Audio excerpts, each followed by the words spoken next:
And Cosmo Macero of O'Neill & Associates, Peter Kadzis of the Boston Phoenix. They are the heavy hitters.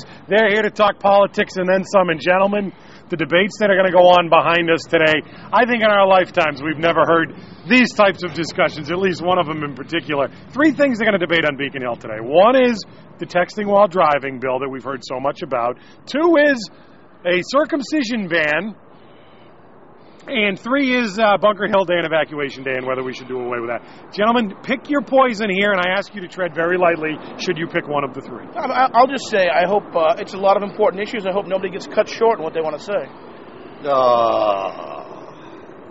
Peter, would you like to raise the level of discourse I will. here just a touch? I'll touch on all three. Texting ban, of course it should pass. I mean, you can't watch TV and drive. Well, I suppose you can. Texting ban, yes. Circumcision, it's nobody's business but the parent. This is the nanny state run amok once again. But then again, this is Massachusetts.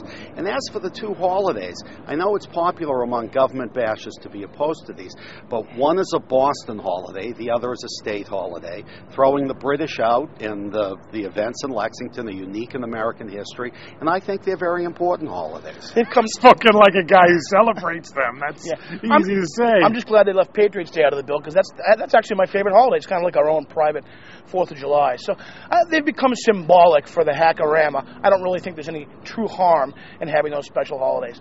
As for the circumcision, I agree with Peter. I think it's something between... I'm not sure that you've earned the right to continue commenting on that bill. I think I agree. It's a decision that parents make. I think it's true that more and more parents are deciding that it's not something that's necessary or desirable, but it's their decision to make with their healthcare professional. Texting while driving, a dangerous thing that a lot of people do, that I have done, and there's ways around it. Not the ban, but there's ways you can communicate without having to put yourself and other motorists in a dangerous situation. Probably a good idea. The only thing that really matters here, for me anyways, is that ban is not surchargeable, the texting ban. And isn't that the key issue here? What do you mean surchargeable? Whether if you get caught texting while driving, if it's going to be a surchargeable offense or not. Oh, as long you mean as they for keep insurance? that out, then they can do whatever they want. No, see, I think that's very important.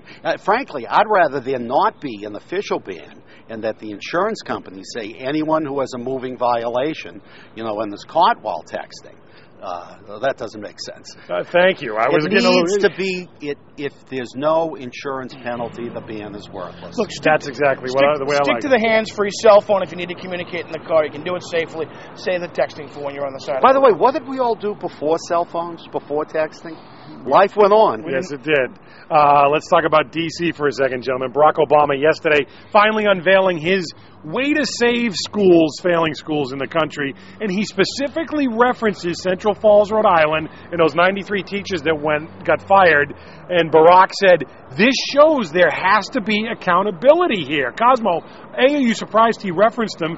B, are you surprised he's using them to defend his position? I'm not. In a much less draconian way, the president's education plan has been all about accountability and all about using different tools to make teachers accountable. That's what the race to the top discussion was all about, and Massachusetts is proudly participating in that, and they qualify for funding. So, no, I'm not surprised. Again, symbolism and maybe a draconian measure there in Rhode Island, but a good symbol for Obama to use for his purposes.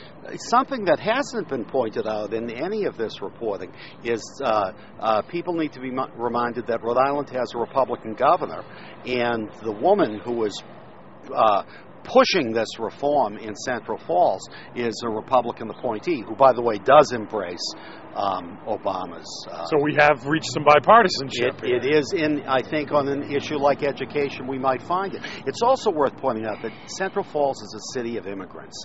That school turns over a third of the students every single year. I'm not sure how representative it is of, say, the suburban school districts in Massachusetts.